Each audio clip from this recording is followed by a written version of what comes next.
Hello everyone and welcome to NS Online Education. My name is Navin Kumar and in this video of classical thermodynamics we will discuss our last topic oxidation and reductions reaction. तो काफ़ी familiar है आप लोग इस topic से, आपने इसे class 9 में भी देखा है, 10th में, 11th में, 12th में।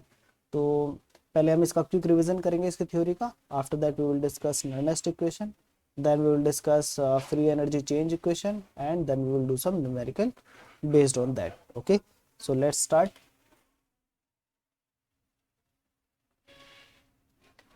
So as we know, oxidation reduction reaction are also known as redox reactions. These reactions involve the loss of electron by one chemical species and the gain of electron by another chemical species. So the one which lost electron is become oxidized and the one which gain electron become reduced. Okay, तो एक simple example से समझते हैं। यहाँ पर Fe2 plus become Fe3 plus. So 2 plus से 3 plus हो गया, that means positive charge increase हुआ है और उसका रीजन क्या हो सकता है कि एक इलेक्ट्रॉन लॉस कर दिया है। ठीक है, सो -1 इलेक्ट्रॉन, तो यहाँ पे हुआ है हमारा loss of electron by Fe2 plus. Then यहाँ पर हम देख सकते हैं Cu2 plus become Cu plus, और इस केस में क्या हुआ, ये जो पॉजिटिव चार्ज है वो यहाँ पर डिक्रीज हो गया, 2 प्लस से क्या हो गया, सिर्फ 1 प्लस रह गया। दैट मीन्स इसने क्या है, यहाँ पर एक इलेक्ट्रॉन गेन कर लिया है। ठीक है, 1 इलेक्ट्रॉन यहाँ पे गेन हुआ, तो यहाँ पे गेन ऑफ इलेक्ट्रॉन। ओके, क्योंकि गेन ऑफ इलेक्ट्रॉन से क्या होता है कि वो जो प्रोटॉन का चार्ज है उसको न्यूट्रलाइज कर देता है। तो इस केस में सिर्फ ये जो Cu प्लस है इसमें सिर्फ एक, इसके एटम में सिर्फ एक इलेक्ट्रॉन कम है as compare to proton. But यहाँ पर इनिशियली क्या था, यहाँ पर 2 इलेक्ट्रॉन्स की कमी थी as compare to number of protons. Okay, yes, तो यहाँ पर कुछ टर्मिनोलॉजी है जो कि एसोसिएटेड है ऑक्सीडेशन रिडक्शन रिएक्शन से। तो लॉस ऑफ इलेक्ट्रॉन जो होता है इस प्रोसेस को हम बोलते हैं ऑक्सीडेशन, और ये आप लोगों को पहले से पता भी होगा बट हम एक रिवीजन कर रहे हैं यहाँ पर। And gain of electron is called reduction. Okay, तो Fe2 प्लस का यहाँ पर ऑक्सीडेशन हुआ है, that means loss of electron हुआ है, एंड C2 प्लस का यहाँ पर रिडक्शन हुआ है, दैट मीन्स यहाँ पर गेन ऑफ इलेक्ट्रॉन हुआ है। ओके, नाउ यहाँ पर कुछ और टर्मिनोलॉजी भी है, लाइक ये जो हमारा Fe2 प्लस है, it is acting as reducing agent. Reducing agent, okay, agent means कि जो दूसरों की हेल्प करते हैं, खुद का काम नहीं कर रहे, दूसरों की हेल्प करते हैं। तो यहाँ पर क्या है, रिड्यूसिंग एजेंट क्या कर रहा है, दूसरों का रिडक्शन में हेल्प कर रहा है। सो Fe2 प्लस यहाँ पर किसका रिडक्शन करा रहा है, Cu2 प्लस का, यानी कि गेन ऑफ इलेक्ट्रॉन। और खुद का क्या करा रहा है ये, देन ऑक्सीडेशन।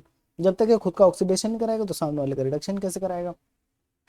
सिमिलरली यहाँ पर ये जो हमारा Cu2 प्लस है, it is acting as oxidizing agent. Oxidizing agent, okay, oxidizing agent मतलब ये दूसरों की हेल्प कर रहा है ऑक्सीडेशन में। किसकी हेल्प कर रहा है इस केस में, Fe2 प्लस की। तो ये फोर्स कर रहा है Fe2 प्लस को, किस लिए, लॉस ऑफ इलेक्ट्रॉन के लिए।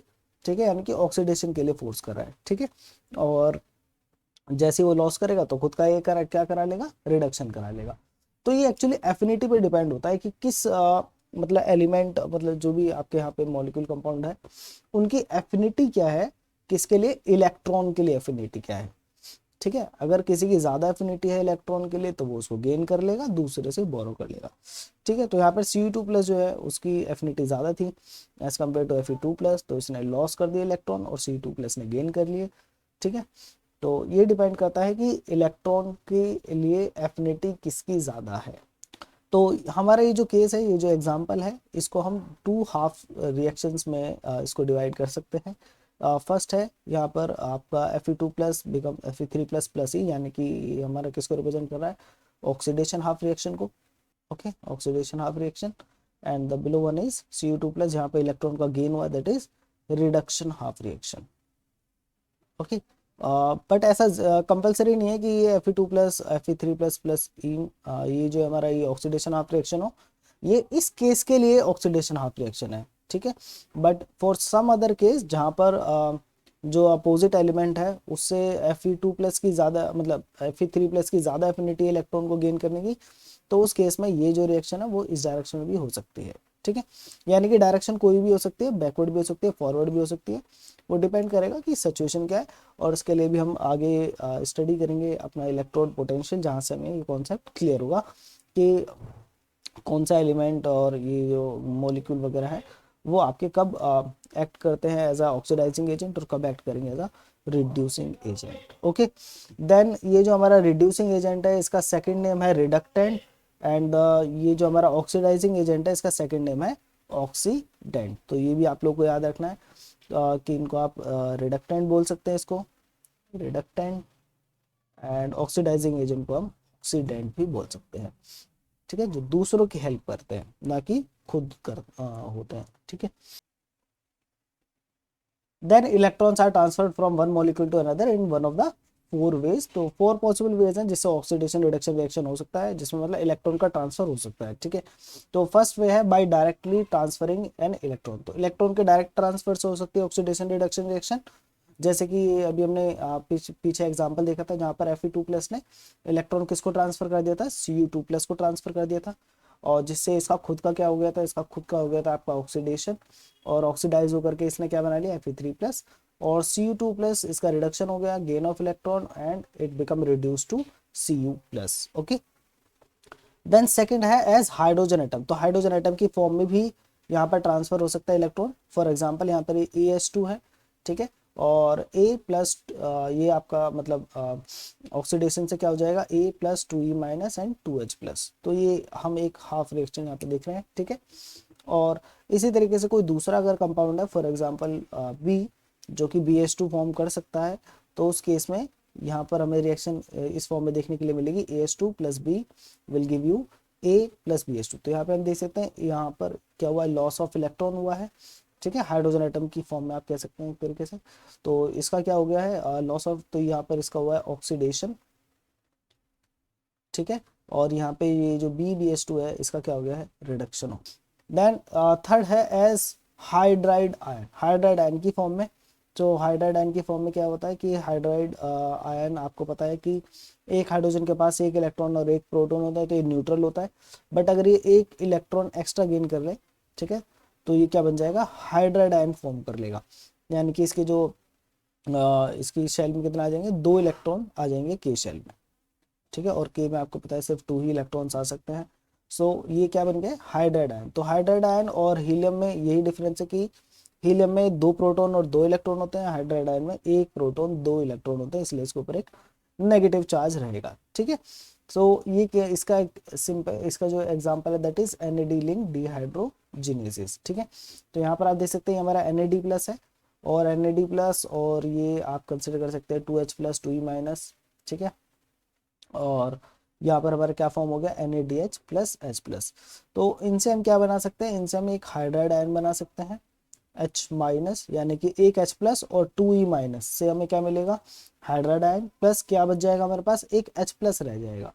और इस हाइड्राइड आयन को कौन ले लेगा, ये NAD+ ले लेगा। इससे क्या है नेगेटिव पॉजिटिव से क्या हो जाएगा, इसका चार्ज न्यूट्रल हो जाएगा। ठीक है, तो आप देख सकते हैं यहाँ पर कोई चार्ज नहीं है, और ये H+ हमारा एज इट इज आ जाएगा। ओके, तो इस तरीके से क्या है यहाँ पर एक हाइड्राइड आयन का गेन हुआ है।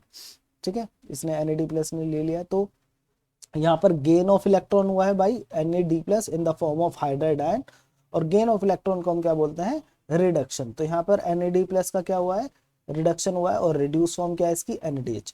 तो आपने बायोलॉजी में काफ़ी जगह पर इसकी इक्वेशन देखी होंगी NAD की, तो वहाँ पर आप देखते हैं कि इस टर्म का यूज़ होता रहता है रिडक्शन का ऑक्सीडेशन का, और आपने देखा कि NADH क्या है यहाँ पर रिड्यूस्ड फॉर्म है। ठीक है, और NAD+ जो है ये आपकी ऑक्सीडाइज्ड फॉर्म है। ठीक है, तो इस चीज़ को आप याद रखें। तो ऑक्सीडाइज मतलब अभी ये इलेक्ट्रॉन गेन कर सकता है। ठीक है, और NADH क्या है ये रिड्यूस फॉर्म है, यानी कि अभी ये इलेक्ट्रॉन गेन नहीं कर सकता, अभी ये इलेक्ट्रॉन लूज कर सकता है।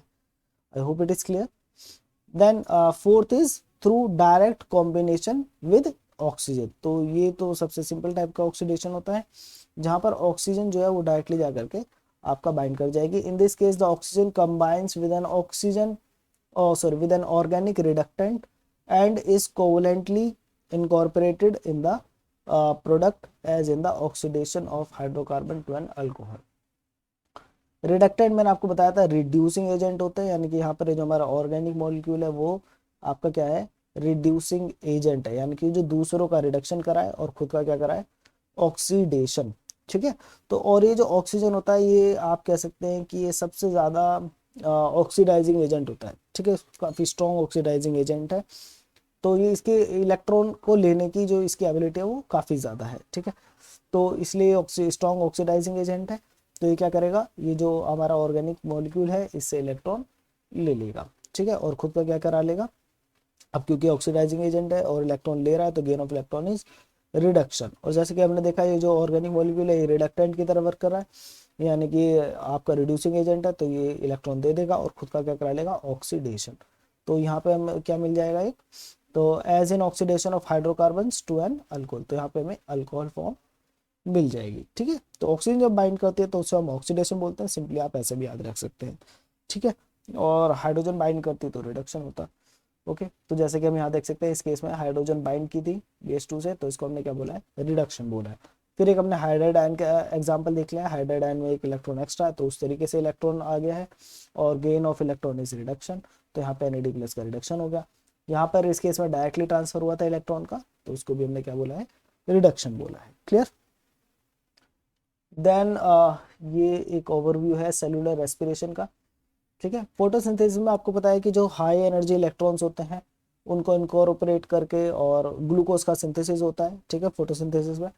और सेलुलर रेस्पिरेशन में क्या होता है, ग्लूकोज का ब्रेक डाउन होता है। ठीक है, तो यहाँ पर ग्लाइकोलिसिस होती है से स्टार्ट होता है, और ग्लूकोज क्या होता है यहाँ पे ब्रेक होता है, तो और ये क्या करता है, हाई एनर्जी इलेक्ट्रॉन को लूज करता है। ठीक है, तो यहाँ पे लॉस ऑफ इलेक्ट्रॉन हो रहा है, loss of electron is oxidation, तो यानी कि ग्लूकोज का ऑक्सीडेशन हो रहा है, और ग्लूकोज के ऑक्सीडेशन से जो हाई एनर्जी इलेक्ट्रॉन निकलते हैं उसको रिड्यूसिंग एजेंट, सॉरी जो ऑक्सीडाइजिंग एजेंट है, ठीक है, वो उसको कैप्चर कर लेंगे और खुद का क्या करा लेंगे, रिडक्शन। तो उस केस में ये जो हमने अभी देखा NAD+ का एग्जांपल, तो यहाँ पर आप देख सकते हैं NADH फॉर्म हो रहा है। ठीक है, NADH कैसे फॉर्म हो रहा है, क्योंकि NAD का क्या हो रहा है, यहाँ पे रिडक्शन हो रहा है, यानी कि जो हाई एनर्जी इलेक्ट्रॉन इसने लॉस किए थे उनको ये कैप्चर कर लेते हैं। ठीक है, क्योंकि और क्योंकि इनकी क्योंकि स्ट्रॉन्ग रिड्यूस ऑक्सीडाइजिंग एजेंट है, तो इनकी एबिलिटी इलेक्ट्रॉन के लिए, इनकी एफिनिटी जो है इलेक्ट्रॉन के लिए वो ज़्यादा होती है। क्लियर। सिमिलरली FAD फॉर्म हो रहा है यहाँ पर सिट्रिक एसिड साइकिल के अंदर, तो ये सब साइकिल्स आपने पढ़ी है और वहाँ पे आपने देखा NAD कहाँ पे फॉर्म हो रहा है, FAD कहाँ पे फॉर्म हो रहा है, ATP का सिंथेसिस कहाँ पे हो रहा है। देन लास्ट में ये सब चले जाते हैं mitochondrial membrane electron transport chain. ठीक है, इलेक्ट्रॉन ट्रांसपोर्ट में हमने देखा है यहाँ पर NAD अगेन NAD+ बनाएगा, और यहाँ पर एक प्रोटॉन जो है वो उसको बाहर भेज दिया जाएगा मेम्ब्रेन के। ठीक है, तो ताकि क्या है, एक pH ग्रेडियंट इस्टेब्लिश किया जा सके, तो प्रोटॉन मोटिव फोर्स यहाँ पे फॉर्म हो जाती है, क्योंकि pH का जो है वो डिफरेंस होता है, और इसी pH के डिफरेंस से लास्ट में क्या होता है, जो ATP सिंथेसिस होता है वो एक एक प्रोटॉन को अंदर लेके आएंगे, और उससे क्या होगा, ADP प्लस PI से क्या होगा, ATP का सिंथेसिस हमने देखा था। ठीक है, और यहाँ पे हमने ऑक्सीजन के साथ भी देखा है कि ऑक्सीजन जो मोलिकुलर फॉर्म है वो इस स्टेप पे आपका यूज होता है। ठीक है, क्योंकि हमने पढ़ा है कि रेस्पिरेशन के लिए ऑक्सीजन की रिक्वायरमेंट होती है, तो यहाँ पर ऑक्सीजन की रिक्वायरमेंट होती है, और ये ऑक्सीजन यहाँ पर क्या बना लेगा, वाटर मॉलिक्यूल बना लेगा। इससे भी क्या है आपका ये जो आपका प्रोटॉन ग्रेडियंट है उसको फॉर्म करने में हेल्प हो रहा है। I hope it is clear. तो इस तरीके से क्या है, आपने देखा कि जो जितने भी रिएक्शंस मतलब ज़्यादातर जो रिएक्शंस हैं वो क्या है, ऑक्सीडेशन एंड रिडक्शन रिएक्शन हो रही है लिविंग सिस्टम में, जिससे कि हमारा ATP का सिंथेसिस हो रहा है। ठीक है, तो मीनिंग ये है कि ऑक्सीडेशन रिडक्शन रिएक्शन काफ़ी इंपॉर्टेंट रिएक्शन है लिविंग सिस्टम के लिए। इसके बिना जो है आई थिंक मोशन वगैरह कुछ भी पॉसिबल नहीं है, क्योंकि बिना एनर्जी के हम कुछ भी नहीं कर सकते। ठीक है, ओके। देन हम बात करेंगे स्टैंडर्ड हाइड्रोजन इलेक्ट्रोड की। ठीक है, लास्ट जो हमने वीडियो देखी थी आपकी थर्मोडायनेमिक्स पे, जिसमें हमने गिब्स फ्री एनर्जी के बारे में बात करी थी, और वहां पे हमने सबसे पहले फाइंड आउट किया था आपका standard free energy change, standard free energy change.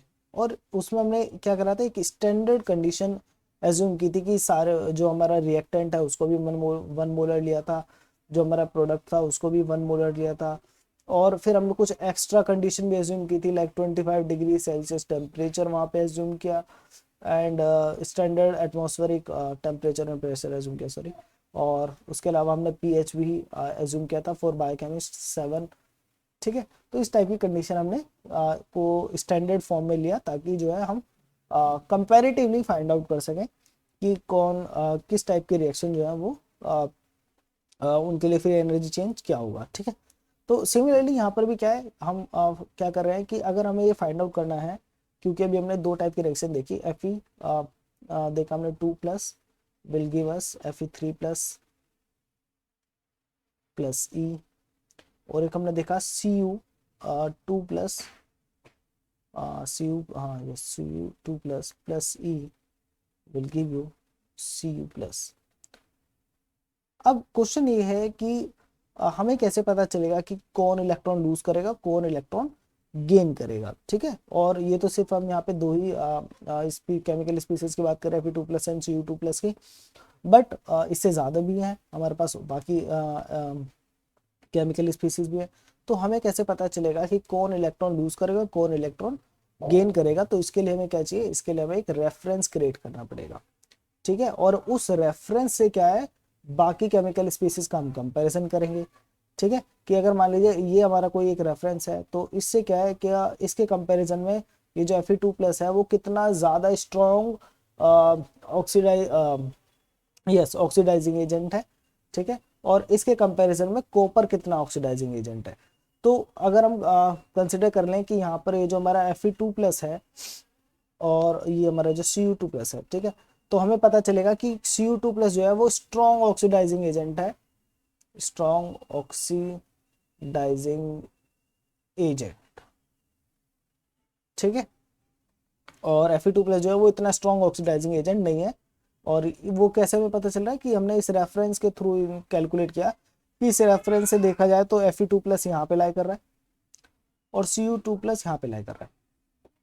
ठीक है, इनके और यहाँ पे ऊपर के डायरेक्शन में क्या है, ऑक्सीडाइजिंग मतलब जो ऑक्सीडाइजिंग एजेंट की स्ट्रेंथ है वो इंक्रीज हो रही है, इनकी एबिलिटी टू जो गेन इलेक्ट्रॉन है वो इंक्रीज हो रही है। क्लियर? तो इस समय क्या पता चल गया है कि सबसे पहले कौन सबसे ज़्यादा स्ट्रॉन्ग कौन है, Cu2+ है।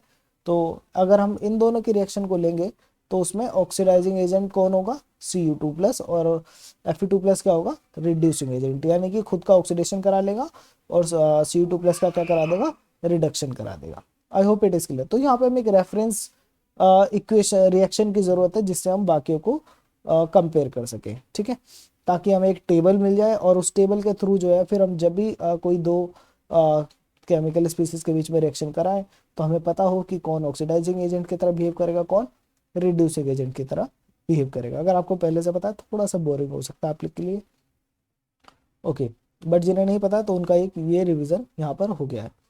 तो यहाँ पर क्या लेते हैं हम रेफरेंस, रेफरेंस होता है हमारा स्टैंडर्ड हाइड्रोजन इलेक्ट्रॉन। स्टैंडर्ड का मतलब मैं आपको पहले ही बता चुका हूँ, ये रेफरेंस के लिए होता है। और तो यहाँ पे हमारा रेफरेंस है हाइड्रोजन इलेक्ट्रॉन, जहाँ पर ये H+ plus E- give you half H2। ठीक है, अब ये किस तरीके से बना होता है, क्या होता है इसके अंदर, वो सारी चीज़ें हम यहाँ पे डिस्कस नहीं करेंगे, ये आप पुरानी बुक्स उठा करके उसमें देख सकते हैं। और कुछ इन्फॉर्मेशन इस इमेज के अंदर भी दी गई है। ठीक है, reference cell of non EMF, the hydrogen electrode in which hydrogen gas at 1 kilopascal is equilibrated at electrode with 1 molar H+। ठीक है, तो इस तरीके से यहाँ पर यह हाइड्रोजन इलेक्ट्रॉन फॉर्म हुआ है। और ये आपका बाकी दूसरा जो जार है, ठीक है, बीकर, इसके अंदर आप दूसरी केमिकल स्पीसीज यूज करेंगे जिसको आप इससे कंपेयर करना चाहते हैं, वो भी 1 मोलर। ठीक है, सारी चीज़ें हमें 1 मोलर लेनी होती है। तो यहाँ पर हम दूसरी केमिकल स्पीसीज को यूज़ करेंगे और उसके बाद हम यहाँ पर जो है मेजर कर लेंगे EMF, ठीक है, इलेक्ट्रोमोटिव फोर्स, और इसी से हमारी टेबल प्रिपेयर होगी। ओके, अब क्योंकि हम इसे रेफरेंस मान करके चल रहे हैं, किसको, हाइड्रोजन इलेक्ट्रोड को, तो हम इसे क्या असाइन कर देते हैं, हम इसको 0 वोल्ट जो है असाइन कर देंगे। ठीक है, the electrode at which half cell reaction occur is arbitrarily assign and E0 equals to 0 volt. तो यहाँ पर जो हमारा 0 वोल्ट हो जाएगा। और तो इसे हम क्या है, क्योंकि रेफरेंस है तो इसलिए इसको 0 कंसिडर कर लिया कि इसका कोई पोटेंशियल नहीं है, और बाकी फिर हम इससे कंपेयर करेंगे, यानी कि अगर दोनों तरफ हाइड्रोजन इलेक्ट्रोड होगा तो यहाँ पे 0 वोल्ट आएगा। ठीक है, उसके बाद आप जो भी यहाँ पे डालेंगे दूसरी केमिकल स्पीसीज, क्योंकि अगर इधर भी हाइड्रोजन इलेक्ट्रोड है और इस साइड भी हाइड्रोजन इलेक्ट्रोड है तो कोई इलेक्ट्रॉन का फ्लो नहीं होगा, जिसकी वजह से यहाँ पर ये जो है आपका जीरो हो जाएगा। ठीक है, बट अगर आप यहाँ पे कोई दूसरी केमिकल स्पीसीज यूज करेंगे तो या तो इलेक्ट्रॉन जो है वो इस डायरेक्शन में फ्लो करेंगे या फिर इलेक्ट्रॉन इस डायरेक्शन में फ्लो करेंगे। ठीक है, तो बैटरी की तरह हम इसको फाइंड आउट कर लेते हैं कि इनके बीच में कितना पोटेंशियल डिफरेंस है। Okay, then when this hydrogen electrode is connected through external circuit, जैसे कि शो भी क्या है, half cell in which oxidized species and its corresponding reduced species are present at standard concentration। तो यहाँ पे स्टैंडर्ड कंसंट्रेशन क्या है, 25 डिग्री सेल्सियस पे 1 मोलर। ठीक है, सोल्यूट एंड गैस है तो 1 kilo pascal. And electron tends to flow through external circuit the half cell of the lower E to the half cell of higher E naught. ठीक है, I hope it is clear, यहाँ पे आपको कोई भी problem नहीं होगी। Then by convention, half cell that take electrons from standard hydrogen cell is assigned positive value of E naught। ठीक है, तो आप इसको याद रखें कि अगर आपका जो इलेक्ट्रॉन है, ठीक है, वो क्या कर रहा है, स्टैंडर्ड हाइड्रोजन सेल यानी कि ये जो हमारा हाइड्रोजन इलेक्ट्रोड जो है इससे इलेक्ट्रॉन लेती है तो उसको हम पॉजिटिव वैल्यू असाइन करेंगे। ठीक है, और अगर वो क्या कर रहा है, one that donate electron to hydrogen cell, उसे हम क्या करेंगे, नेगेटिव वैल्यू असाइन करेंगे। सो इलेक्ट्रॉन लेने का मतलब क्या है कि उसने हाइड्रोजन इलेक्ट्रोड का क्या करा है, लॉस ऑफ इलेक्ट्रॉन करा है, यानी कि उसका ऑक्सीडेशन करा है। और जो ऑक्सीडेशन कराता है उसको हम क्या बोलते हैं, ऑक्सीडाइजिंग एजेंट। तो यानी कि वो एक स्ट्रॉन्ग ऑक्सीडाइजिंग एजेंट है। और अगर उसमें क्या कर रहा है कि अपना खुद का इलेक्ट्रॉन डोनेट कर रहा है हाइड्रोजन को, तो डोनेट कर रहा है तो यानी कि हाइड्रोजन के यहाँ पे क्या कर रहा है, गेन ऑफ इलेक्ट्रॉन, यानी कि उसका क्या हो रहा है, रिडक्शन हो रहा है। तो रिडक्शन हो रहा है यानी कि वो जो केमिकल स्पीसीज है वो क्या है, एक रिड्यूसिंग एजेंट की तरह बिहेव कर रही है। ठीक है, I hope it is clear. तो दूसरे का रिडक्शन करा रही है, खुद का ऑक्सीडेशन। तो इस तरीके से क्या है, इसलिए हमने उसको क्या है, नेगेटिव वैल्यू असाइन करी है। तो पॉजिटिव वैल्यू मतलब ऑक्सीडाइजिंग एजेंट, यानी कि जो दूसरों का लॉस ऑफ इलेक्ट्रॉन कराएगा। और अगर आपका नेगेटिव वैल्यू है that means strong reducing agent. तो जितनी ज़्यादा नेगेटिव होगी वो उतना ही ज़्यादा स्ट्रॉन्ग रिड्यूसिंग एजेंट है, और जितनी ज़्यादा पॉजिटिव वैल्यू होगी वो उतना ही ज़्यादा स्ट्रॉन्ग ऑक्सीडाइजिंग एजेंट है। तो पॉजिटिव वाले क्या करेंगे, तो आप सिंपली याद रख सकते हैं कि पॉजिटिव क्या करता है, अट्रैक्ट करता है। ठीक है, अट्रैक्ट किसको करेगा, इलेक्ट्रॉन को, क्योंकि इलेक्ट्रॉन के ऊपर क्या है, नेगेटिव चार्ज है। और नेगेटिव मतलब क्या है, ये क्या करेगा, रिपेल करेगा इलेक्ट्रॉन को, क्योंकि इसके ऊपर negative negative repel each other. Okay, so आप इस तरीके से याद रख सकते हैं कि अगर पॉजिटिव वैल्यू है तो अट्रैक्ट करेगा इलेक्ट्रॉन को, तो जो यानी कि गेन ऑफ इलेक्ट्रॉन करने की कोशिश करेगा, और जो गेन करता है इलेक्ट्रॉन को उसका खुद का क्या होता है, रिडक्शन होता है, और वो एक्ट कैसे करता है, ऑक्सीडाइजिंग एजेंट। और नेगेटिव नेगेटिव रिपेल करता है, तो नेगेटिव वैल्यू है तो दैट मीन्स ये इलेक्ट्रॉन को लूज करने की कोशिश करेगा, रिपेल करने की कोशिश करेगा, लॉस करेगा। और loss of electron is oxidation, और इसका तो दैट मीन्स वो कैसे एक्ट कर रहा है, वो एक्ट कर रहा है एज अ रिड्यूसिंग एजेंट। अब इससे ज़्यादा अच्छा नहीं हो सकता है, तो आगे चलते हैं। when any two half cells are connected, that with larger more positive E naught will be reduced and it has greater reduction potential। Okay, तो आई थिंक आपको यहाँ से क्लियर हो गया है।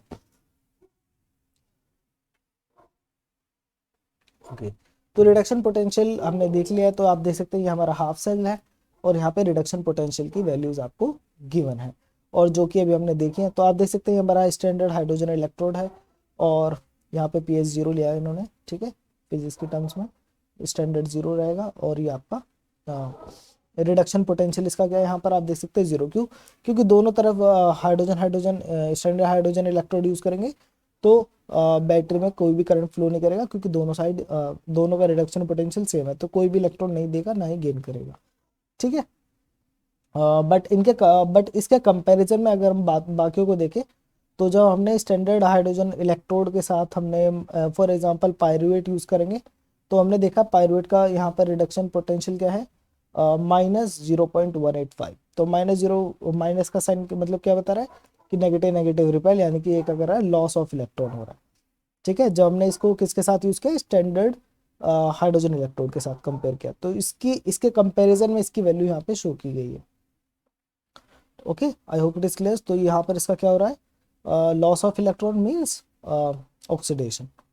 ठीक है, तो ये यहाँ पर हम इसको बोल सकते हैं कि ये स्ट्रॉन्ग रिड्यूसिंग एजेंट है, यानी कि दूसरों का रिडक्शन कराएगा। सिमिलरली यहाँ पर आप ऊपर देख सकते हैं, तो सबसे ऊपर क्या है, हमारा ऑक्सीजन है। ठीक है, तो जैसे मैंने आपको बताया था कि ऑक्सीजन जो होते हैं उनके इलेक्ट्रॉन को गेन करने की एबिलिटी सबसे ज़्यादा होती है, तो ये लिस्ट में सबसे ऊपर है, उनकी जो रिडक्शन पोटेंशियल है वो सबसे ज़्यादा है, that is 0.816। So gain of electron यहाँ पर हो रहा है, इसलिए यहाँ पर क्या है, ये पॉजिटिव है, क्योंकि पॉजिटिव अट्रैक्ट्स इलेक्ट्रॉन नेगेटिव। ठीक है, नेगेटिव इलेक्ट्रॉन्स। तो ये मैं आपको सिर्फ बता रहा हूँ याद करने की ट्रिक। ठीक है, तो ये सबसे ज़्यादा स्ट्रॉन्ग, तो गेन ऑफ इलेक्ट्रॉन क्या होता है, रिडक्शन। दैट मीन्स ये क्या है, strong oxidizing agent, strong oxidizing agent, क्योंकि इनके क्या है, ये अपना खुद का क्या कर रहा है, रिडक्शन, और जो अपोजिट केमिकल स्पीसीज है उसका क्या कराएंगे, ये रिडक्शन कराएंगे। ठीक है, और सॉरी ऑक्सीडेशन कराएंगे। फिर पायरुवेट के केस में क्या है, ये है हमारे स्ट्रॉन्ग रिड्यूसिंग एजेंट, जो कि क्या कराएंगे, दूसरों का रिडक्शन कराएंगे और खुद का क्या कराएंगे, ऑक्सीडेशन, यानी कि लॉस ऑफ इलेक्ट्रॉन। तो इस टेबल से हमें ये पता चलता है, ये टेबल काफ़ी लॉन्ग थी बट मैंने यहाँ सिर्फ पायरुवेट तक यहाँ पे कैप्चर किया है। ठीक है, बट ये स्टार्ट यहाँ से हो रही है ऑक्सीजन से, तो ऑक्सीजन से ऊपर यहाँ पे कोई नहीं है, तो ये सबसे ज़्यादा स्ट्रॉन्गेस्ट ऑक्सीडाइजिंग एजेंट है comparing to this chemical species. ठीक है, तो ये आयरन से भी इलेक्ट्रॉन ले सकता है, ये से भी इलेक्ट्रॉन ले सकता है, इन सब से जो भी ऑक्सीजन से नीचे हैं उन सब के लिए जो ये हमारा ऑक्सीजन है वो क्या क्या करेगा, as a oxidizing agent. Okay, और फिर बट अगर हम यहाँ एक हमारे यहाँ पर ये भी देख सकते हैं, ये केमिकल रिएक्शन डिफरेंट है और ये केमिकल रिएक्शन डिफरेंट है। ठीक है, यहाँ वाटर फॉर्मेशन है, यहाँ पे H2O2, ये हमारे साइटोक्रोम ए C1b। ठीक है, तो ये इन्होंने सारे ये सब कुछ यूबिक्विनोन, फिमरेट, तो यहाँ पे बायोकेमिकल ही एग्जांपल इन्होंने यहाँ पे मेंशन किया है, ऑक्सैलो एसीटेट। ओके, सो जो नीचे है वो रिड्यूसिंग एजेंट की तरह वर्क करेंगे, जो ऊपर है टॉप पे है ऑक्सीडाइजिंग एजेंट की तरह वर्क करेंगे। ठीक है, तो इससे हमें यही पता चलता है कि कौन किससे इलेक्ट्रॉन ले सकता है। ठीक है, तो जो भी ऊपर है वो, मतलब अगर हम इसको इससे कंपेयर करें तो इससे हमें पता चलता है कि ये जो है, क्योंकि ये स्ट्रॉन्ग ऑक्सीडाइजिंग एजेंट है तो ये इससे इलेक्ट्रॉन ले सकता है। ठीक है, बट ये जो है वो इससे इलेक्ट्रॉन नहीं ले पाएगा, क्योंकि ये टॉप ऊपर है। ठीक है, इसकी ज़्यादा पॉजिटिव रिडक्शन पोटेंशियल है। तो जो भी हमारा इलेक्ट्रॉन ट्रांसपोर्ट चेन में जो भी इलेक्ट्रॉन का ट्रांसफर होता है, तो वो किसको होता है, वो अपने एक हायर ऑक्सीडाइजिंग एजेंट को इलेक्ट्रॉन दिया जाता है। ठीक है, क्योंकि उसका रिडक्शन पोटेंशियल ज़्यादा है as compare to that chemical species. I hope it is clear. So when two conjugate reduction pair are together in solution, electron transfer from the electron donor of one pair to the electron acceptor of other may proceed spontaneously. The tendency for such a reaction depend on relative affinity of the electron acceptor of each redox pair for electron. The standard reduction potential for E0 measures in volt and of this affinity. इसके अलावा यहाँ पे जो हमने values देख रहे हैं, तो each value represent the potential difference when the conjugate redox pair at 1 molar concentrations 25 degree Celsius temperature and pH is 7 is connected with standard hydrogen electrode at pH 0। तो यहाँ पे मेंशन भी है at pH 0, बाकियों का क्या है pH 7 है। ठीक है, नाउ अब देखिए अगर हम बात करें किसी दो पेयर की, ठीक है, जिसमें कोई एक गेन कर रहा हो और दूसरा लूज कर रहा हो, तो किसको ले सकते हैं। चलिए फॉर एग्जांपल ये दो रिएक्शन हम ले लेते हैं यहाँ से। ठीक है, तो क्योंकि ये जो NO3 माइनस है ये आपका स्ट्रॉन्ग आपका ऑक्सीडाइजिंग एजेंट है, तो ये तो इसी डायरेक्शन में प्रोसीड करेगी रिएक्शन। ठीक है, यानी कि गेन ऑफ इलेक्ट्रॉन होगा तो यहाँ पर रिडक्शन होगा। बट ये जो रिएक्शन है O2 plus 2H plus plus 2E minus give you H2O2, ये रिएक्शन किस तरीके से बिहेव करेगी, ये बिहेव करेगा आपका स्ट्रॉन्ग रिड्यूसिंग एजेंट, यानी कि दूसरों का रिडक्शन कराएगा जो कि यहाँ पे हो रहा है, और खुद का क्या कराएगा, ये ऑक्सीडेशन कराएगा। अब क्योंकि खुद का ऑक्सीडेशन करा रहा है तो ऑक्सीडेशन तो लॉस ऑफ इलेक्ट्रॉन होता है। ठीक है, तो ये जो रिएक्शन है वो इस डायरेक्शन में नहीं होगी, ये रिएक्शन किस डायरेक्शन में होगी, इस डायरेक्शन। तो यानी कि जब हम इन दोनों को लिखेंगे, हाफ सेल रिएक्शन लिखेंगे, तो ये जो ऊपर वाली रिएक्शन है इसको तो हम इसी डायरेक्शन में लिखेंगे, बट ये जो नीचे वाली एक रिएक्शन है, ये जो हाफ सेल रिएक्शन है, इसको हम इस डायरेक्शन में लिखेंगे, क्योंकि यहाँ पे ऑक्सीडेशन होना है, यानी कि loss of electron. So H2O2 will give you 2E- 2H+ and O2। Okay, तो ये मैं आपको मेंशन करना चाह रहा था, ये चीज मैं आपको पीछे बता रहा था कि हाफ सेल रिएक्शन में वो डायरेक्शन हम कैसे फाइंड आउट करेंगे। तो डायरेक्शन इस तरीके से फाइंड आउट करेंगे। ओके, अब इस स्लाइड में हम बात करेंगे एक्चुअल रिडक्शन पोटेंशियल की। ठीक है, अभी जो हमने पीछे देखा है that is standard reduction potential. Standard reduction potential क्या है? वो रेफरेंस की तरह वर्क करता है, और ये जो रेफरेंस है इसको हम यूज करते हैं किस, क्या फाइंड आउट करने के लिए? एक तो कंपेयर करने के लिए यूज करते हैं बाकी रिएक्शंस को, कि कौन ज़्यादा ऑक्सीडाइजिंग एजेंट है स्ट्रॉन्ग, या फिर कौन ज़्यादा स्ट्रॉन्ग रिड्यूसिंग एजेंट है। और दूसरा हम इसको यूज करते हैं to find actual reduction potential. तो जैसे हमने फ्री एनर्जी चेंज के केस में देखा था कि पहले हमने स्टैंडर्ड फाइंड आउट किया था, फिर हमने बाद में एक्चुअल देखा था, क्योंकि कंसंट्रेशन जो है वो स्टैंडर्ड कंडीशन से डिफरेंट हो सकती है। स्टैंडर्ड कंडीशन में जो हमने कंसंट्रेशन देखी थी दैट इज 1 मोलर, या फिर गैस था तो 1 kPa जो हमारा एटमॉस्फेरिक प्रेशर था वो हमने वहाँ पे लिया था। ठीक है, तो अगर हमारी जो कंसंट्रेशन है वो डिफरेंट है, तो उस केस में हमें क्या फाइंड आउट करना पड़ेगा? एक्चुअल रिडक्शन पोटेंशियल, क्योंकि स्टैंडर्ड जो है वो फिक्स है किसी एक उस पर्टिकुलर कंडीशन के लिए। ठीक है, जहाँ पे हमने 1 मोलर लिए सारी चीज़ें, और स्टैंडर्ड हाइड्रोजन जो है उसका pH 0 था, बाकी का pH 7 था। आई hope it is clear. Okay, तो एक्चुअल फाइंड आउट करने के लिए क्या है, ये हमारे पास एक फॉर्मूला है। तो ये आपका एक्चुअल रिडक्शन पोटेंशियल। ठीक है, ये आपका स्टैंडर्ड रिडक्शन पोटेंशियल, और पहले हम इस फॉर्मूले से स्टार्ट करते हैं। तो ये हमारा एक्चुअल, ये हमारा standard.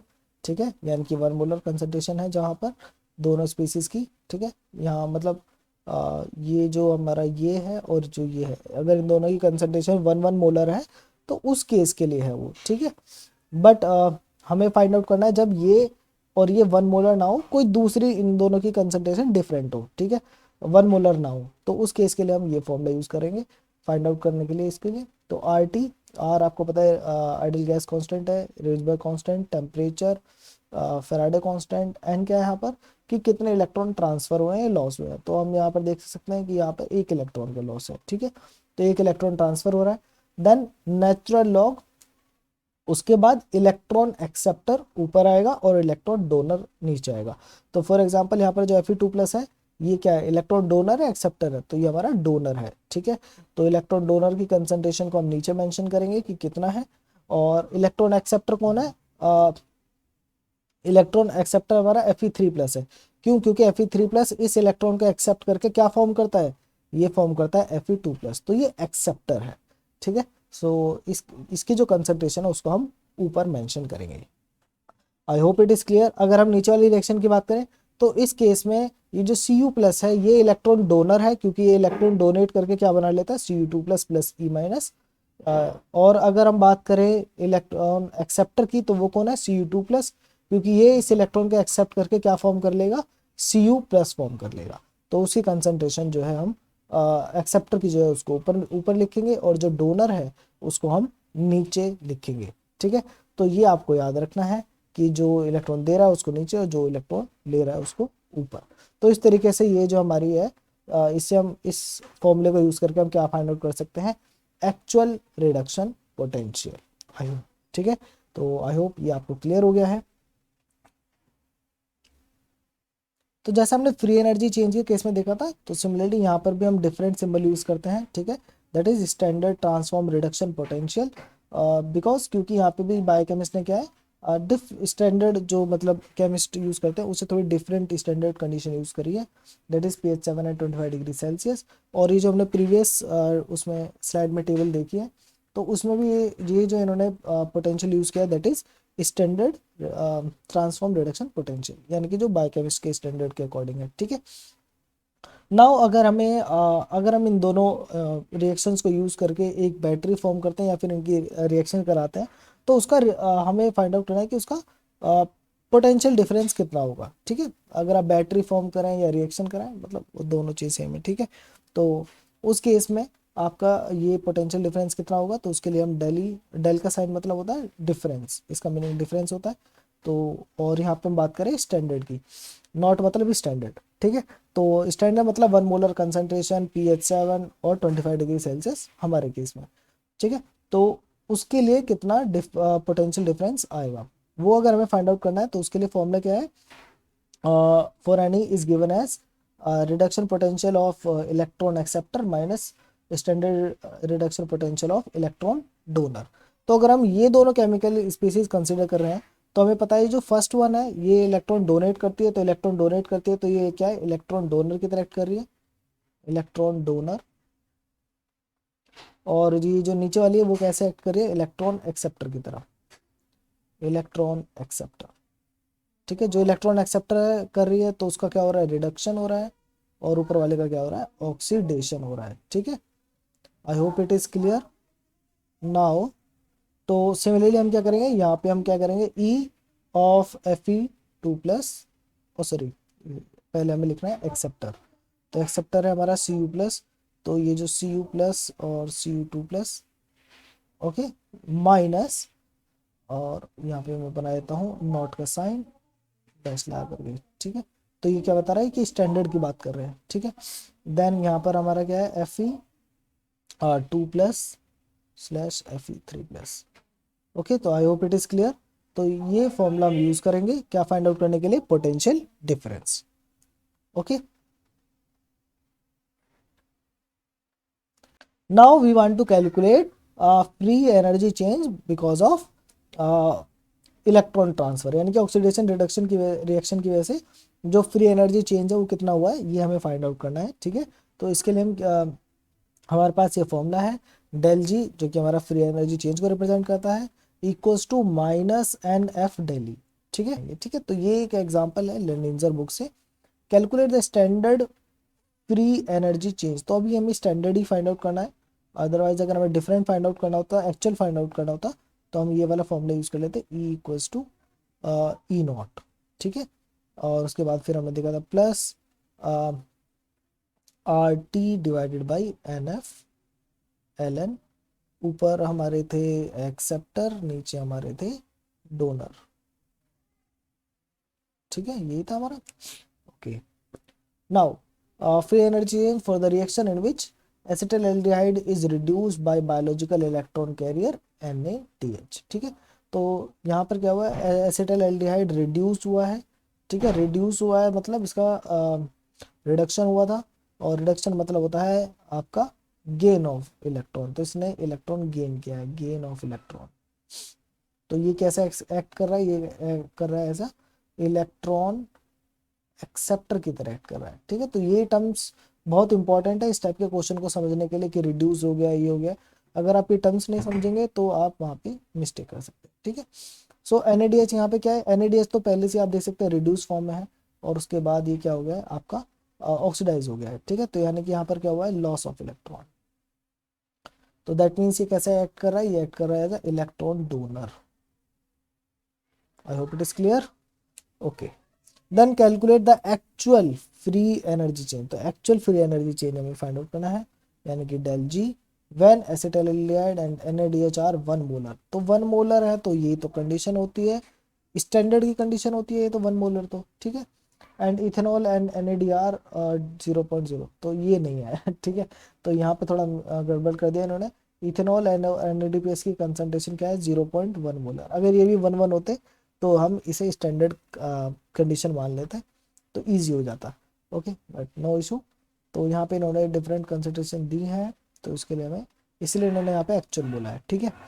Then the relevant half reactions and their E0 values are, तो इन्होंने हमें वैल्यूज भी दिए रिएक्शन के लिए, ये फर्स्ट के लिए दिए और ये हमें सेकंड के लिए दिए। तो फाइंड आउट करना हमें डेल जी, डेल जी हमें फाइंड आउट करने के लिए हमने देखा ऑक्सीडेशन रिडक्शन रिएक्शन के लिए फॉर्मूला क्या था, -NF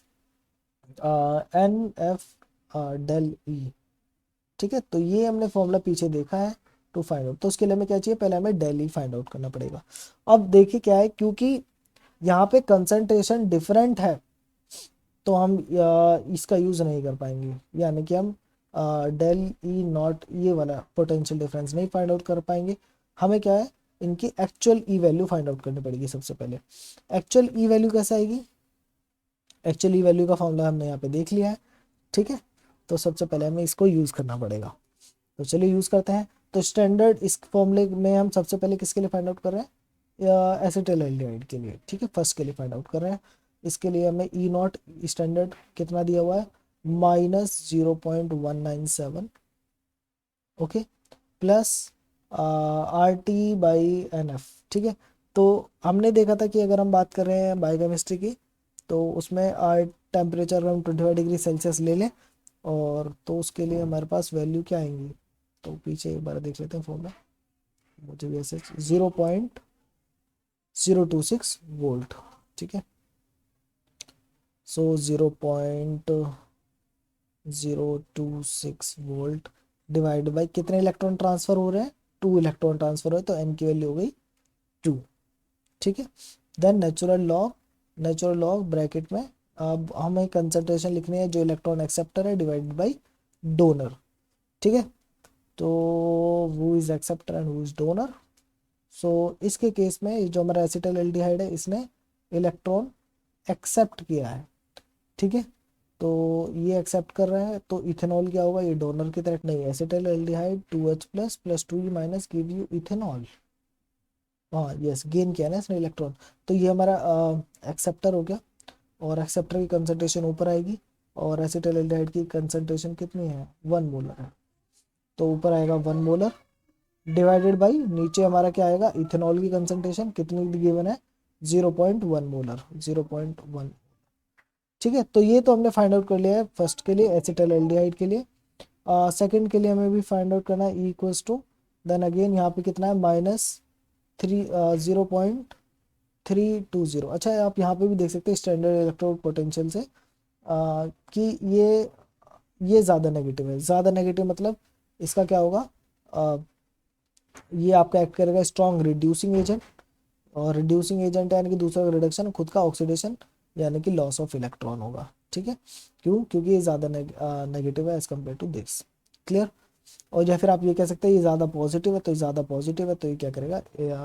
इसका ये ऑक्सीडाइजिंग एजेंट की तरह एक्ट करेगा, और ये गेन करेगा इलेक्ट्रॉन, ठीक है। तो इस तरीके से हम पता करते हैं। Okay, then what we have, plus again 0.026 divide by कितने electron? Again 2, natural log electron acceptor कौन है यहाँ पे? Na D प्लस है इलेक्ट्रॉन एक्सेप्टर, तो इसकी कंसंट्रेशन कितनी Na D प्लस की? 0.1 डिवाइडेड बाई, और ये जो हमारा इलेक्ट्रॉन डोनर है इसकी कंसंट्रेशन है दैट इज 1, ओके। तो जल्दी से इन दोनों की वैल्यू हम देख लेते हैं कितनी आ रही है कैलकुलेट करके। तो कैल्सी का मैं यूज़ कर लेता हूँ जल्दी से और आपको बताता हूँ। सो ये है -0.197 प्लस विद इन ब्रैकेट, दो ब्रैकेट बनाने पड़ेंगे अगेन, 0.026 डिवाइडेड बाई 2, 6 नहीं लिखा, 6 divided by 2, bracket close, okay, then multiply, then natural log, again bracket, point हटाएंगे तो 10 हो जाएगा, तो simply natural log of 10, then bracket close, answer is -0.167। तो आप देख सकते हैं कि चेंज आ गया है, ठीक है। तो पहले स्टैंडर्ड इलेक्ट्रोड पोटेंशियल कितना था? -0.197, और अब कितना हो गया? -0.167 एक्चुअल रिडक्शन पोटेंशियल। सिमिलरली हम नीचे वाले के लिए फाइंड आउट करेंगे actual 0.320 plus with in bracket, दो ब्रैकेट बनाने पड़ेंगे, 0.026 divided by 2, bracket close, into natural log with in bracket 0.1 ही आएगा, 0.1, bracket close, and answer is -0.3499 volt, okay. तो आप देख सकते हैं इसका जो है एक्चुअल रिडक्शन पोटेंशियल स्टैंडर्ड से थोड़ा ऊपर चला गया, क्लियर। तो ये आपने देखा, तो ये और भी ज़्यादा स्ट्रॉन्ग रिड्यूसिंग एजेंट की तरह वर्क करेगा। आई होप इट इज़ क्लियर। तो ये हमने फाइंड आउट कर लिया। अब हमें क्या फाइंड आउट करना है? अब हमें चाहिए था डेली, तो डेली हमारा अब यहाँ से आ सकता है, और डेली इक्वल्स टू क्या होता है? ये होता है हमारा एक्सेप्टर माइनस डोनर। तो एक्सेप्टर का क्या है, तो ये हमारा एक्सेप्टर की तरह वर्क कर रहा है और ये हमारा डोनर है ना, डोनर ही, यस, क्योंकि हमारा डोनेट कर रहा है ना, 2 इलेक्ट्रॉन दे रहा है ये इस रिएक्शन में, loss of electron, electron donor है और ये एक्सेप्टर है। तो फॉर्मूला है हमारा एक्सेप्टर माइनस डोनर, एक्सेप्टर है हमारा -0.167, देन माइनस जो हमारा इलेक्ट्रॉन डोनर है, तो डोनर कौन है, ये है, इसकी वैल्यू क्या है, -0.3499। बस simply add minus minus plus हो जाएंगे, और ये मैं कैलकुलेट करके बताता हूँ कितना आ रहा है यहाँ से, 0.3499 -0.167 इक्वल्स टू प्लस प्लस का आएगा 0.1829। आई होप इट इज क्लियर। तो ये हमारा आ गया कि इतना पोटेंशियल डिफरेंस है, यानी कि जो बैटरी है वो कितने वोल्ट की है, वो है 0.1829 वोल्ट की। तो अगर हमारी ये कंडीशन है और इससे हम एक बैटरी फॉर्म करते तो उसके जो पोटेंशियल आता बैटरी का, दैट इज 0.1829। तो जो भी आप मार्केट से बैटरी लाते ना कि हमें 5 वोल्ट की बैटरी, ये सब, तो वो यही है। देन हमें फाइंड आउट करना था डेल जी। तो डेल जी फाइंड आउट कैसे करेंगे, डेल जी का फॉर्मूला हमें पता है, माइनस एन की वैल्यू क्या है, एन हमें बता रहा है कि नंबर ऑफ इलेक्ट्रॉन कितने ट्रांसफर हुए हैं, 2। फ्राइडे कांस्टेंट हमें पता है 96480 एंड क्या था, जूल पर मोल पर वोल्ट, ठीक है। एंड देन दिल्ली, दिल्ली की वैल्यू क्या है, 0.1829 वोल्ट, ठीक है। तो यहाँ से वोल्ट कैंसिल हो जाएगा और यूनिट आपको पता ही है, डेल जी की वैल्यू जूल पर मोल ही होती है। तो 96480 into 2 into 0.1829, that is giving us a value of -352292.384 joule per mole. अगर इसे हमें किलो उसमें करना है, so that will become -35.292 joule per mole. Decimal के बाद 3 डिजिट तक आप जो है कैलकुलेट करने की कोशिश करें, तो ये हमारा आंसर आ गया है, ठीक है। सो आपने देखा कि इस तरीके से पहले हमने actual potential difference find out किया। सबसे पहले तो हमने फाइंड आउट किया एक्चुअल रिडक्शन पोटेंशियल दोनों के लिए, ठीक है। और ये फाइंड आउट करने के बाद हमने फाइंड आउट कर लिया इनके पोटेंशियल डिफरेंस फाइंड आउट करने के बाद हमने फाइंड आउट किया एक्चुअल फ्री एनर्जी चेंज। अब आई थिंक आप लोगों को इसमें कोई प्रॉब्लम नहीं आएगी। ऑक्सीडेशन रिडक्शन रिएक्शन में सारी चीज़ मैंने क्लियर करने की कोशिश करी है कि कौन गेन कर रहा है इलेक्ट्रॉन, कौन लॉस कर रहा है इलेक्ट्रॉन। क्वेश्चन में कैसे बताया, इंडिकेट है। क्वेश्चन इंडिकेट ना करे, क्वेश्चन अगर आपको ये वैल्यू दे दे standard electrode potent reduction potential की, तो इससे दे करके भी आप बता सकते हैं कि कौन आपका रिड्यूसिंग एजेंट है और कौन आपका ऑक्सीडाइजिंग एजेंट है। मैंने बताया था जो जितना ज़्यादा नेगेटिव होगा वो इलेक्ट्रॉन को उतना रिपेल करेगा, यानी कि वो इजीली इलेक्ट्रॉन को लॉस कर देगा। जो इलेक्ट्रॉन को लॉस करते हैं उनको हम क्या बोलते हैं, उसको बोलते हैं ऑक्सीडेशन, ठीक है। और वो क्योंकि ऑक्सीडेशन हो रहे हैं तो दैट मीन्स वो कैसे एक्ट कर रहे हैं, स्ट्रॉन्ग रिड्यूसिंग एजेंट की तरह, ठीक है। There is one more method जिससे आप इस क्वेश्चन को सॉल्व कर सकते हैं, और उसके लिए हम जो फॉर्मूला यूज करेंगे that is del G equals to del G naught and plus R T L N, and ऊपर आपको पता है प्रोडक्ट की कंसंट्रेशन और नीचे आएगी रिएक्टेंट की कंसंट्रेशन। तो ये फॉर्मूला हम पहले भी देख चुके हैं, तो इसके लिए हमें ये वैल्यू फाइंड आउट करनी होगी, और इस वैल्यू को फाइंड आउट करने के लिए हमने जो फॉर्मूला भी पीछे देखा है that is del G naught is equals to minus N F del E naught. मतलब सिंपल है, फॉर्मूला सेम ही था, बट यहाँ पे क्या है, अगर हम बात करें स्टैंडर्ड फ्री एनर्जी चेंज की, तो यहाँ पर जो पोटेंशियल डिफरेंस है इलेक्ट्रोड का वो भी क्या होना चाहिए, स्टैंडर्ड होना चाहिए, ठीक है।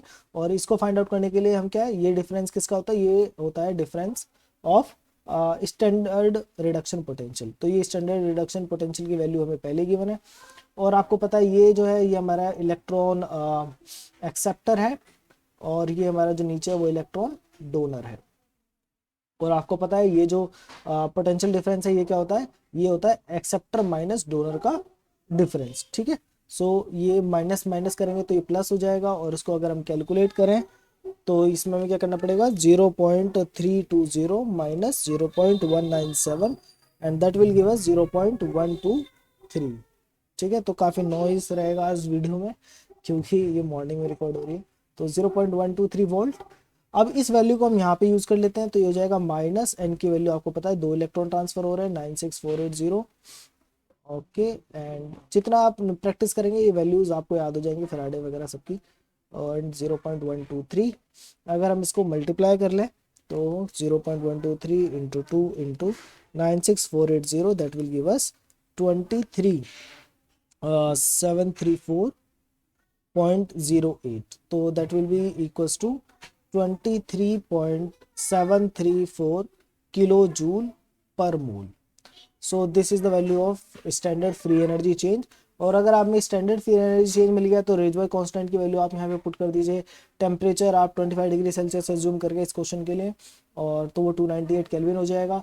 देन प्रोडक्ट एंड रिएक्टेंट, तो प्रोडक्ट क्या है हमारे यहाँ पे, प्रोडक्ट हमारा इथेनॉल और NAD+, तो यही आ जाएगा LN ब्रैकेट में इथेनॉल प्लस मतलब प्लस नहीं मल्टीप्लाई में NAD+ की कंसंट्रेशन डिवाइडेड बाई, और नीचे क्या आ जाएगा, नीचे आ जाएगा आपका एसिटाल्डिहाइड NADH, ठीक है। इनकी कंसंट्रेशन आप यहाँ पे यूज़ करके और मल्टीप्लाई कर दीजिएगा और इसको सॉल्व कर लीजिएगा, ठीक है।